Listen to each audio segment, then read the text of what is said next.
আচ্ছা, আমরা ক্রোমোজোম সম্পর্কে কি জানি এটা আগে জানতে হবে। আমরা এটা আগে আলোচনা করি। মনে রাখবা, আমরা বংশ পরম্পরায় কিন্তু হোমোসেপিয়েন্স কি ভুক্ত? গণ ও প্রজাতিভুক্ত, তাই না? আমাদের হচ্ছে প্রজাতিটা কি? আমাদের গণ কি? আমাদের গণ হোমো, আর সেপিয়েন্স কি? প্রজাতি। তার মানে মনে রাখবা তুমি এটা, সেটা হচ্ছে গণ আর প্রজাতি, এটাকে যখন একত্রিত করা হচ্ছে এখানে কিন্তু দুইটা পদ হইল। কি পদ হইল? আমি জাস্ট এটার মানে উৎপত্তি যে হচ্ছে ক্রোমোজোম, এটা জাস্ট কীভাবে হইলো বা কেমনে হইলো বা প্রভাব কেমনে, এটা বোঝাচ্ছি। সো এই যে একটা পাইলাম গণ, একটাকে পাইলাম প্রজাতি, এই যে ব্যাপারটা যে আলোচনা করছিল তার নাম ছিল বিজ্ঞানী ক্যারোলাস লিনিয়াস। ইনি ছিল দ্বিপদ নামকরণের জনক, মনে আছে? তখন এখানে পদ কয়টা? দুইটা। যদি কখনো ত্রিপদ কথাটা আসে তাহলে মনে রাখবা এখানে থাকবে গোত্র, গণ, প্রজাতি। কি থাকবে? গোত্র, গণ, প্রজাতি।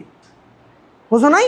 সো এই যে এখান থেকে আমরা যদি প্রজাতির কথা চিন্তা করি, পৃথিবীতে বসবাসরত প্রায় কত লক্ষ জীব এখন পর্যন্ত শনাক্ত করা হয়েছে? প্রায় 13 লক্ষ।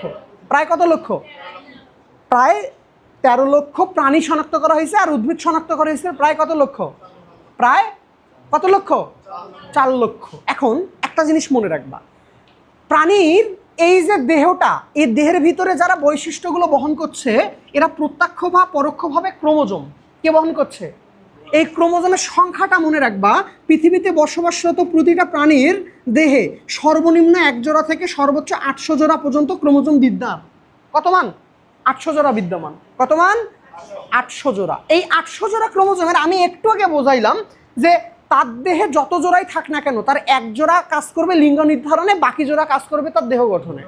সচরাচর আমাদের মনে হইতে পারে যে যাদের দেহে মনে হয় ক্রোমোজোমের সংখ্যা যত বেশি তারা মনে হয় তত বড় বড় প্রাণী। ব্যাপারটা এমন না। মনে রাখবা, যত উন্নত শ্রেণীর প্রাণী তাদের দেহে ক্রোমোজোম সংখ্যা তত ছোট, তত কি এবং তত লিমিটেড। এবং যত অনুন্নত শ্রেণীর প্রাণী বা জীব বা উদ্ভিদ তাদের দেহে ক্রোমোজোম সংখ্যা তত কি বেশি, তত বেশি, তত কি বেশি। যেমন আমি একটা উদাহরণ তোমাকে দিচ্ছি, প্রজাপতি। কি পতি? এই প্রজাপতি কোন পর্বের প্রাণী বলো তো? আর্থ্রোনা, আর্থ্রোপোডা। আর্থ্রোপোডার বাংলা হচ্ছে সন্ধিপতি। কি পদি? সন্ধিপতি। এই আমি যদি প্রজাপতির কথা চিন্তা করি, এদের কিন্তু ক্রোমোজোম 80 জোড়া। কত জোড়া? এবং আর একটা মজার তোমাকে তথ্য দিচ্ছি, এই ক্রোমোজোমের সঙ্গে এর 80 জোড়া সম্পর্কটা কোথা থেকে আসলো?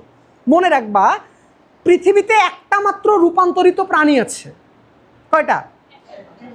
এটা প্রাণী বলা যায় না, একটা মাত্র হচ্ছে কি মানে জীবের সৃষ্টি হয় যেটা রূপান্তরিত হইতে হইতে, যেটাকে এক একটা ফেজে এক এক রকম দেখা যায়।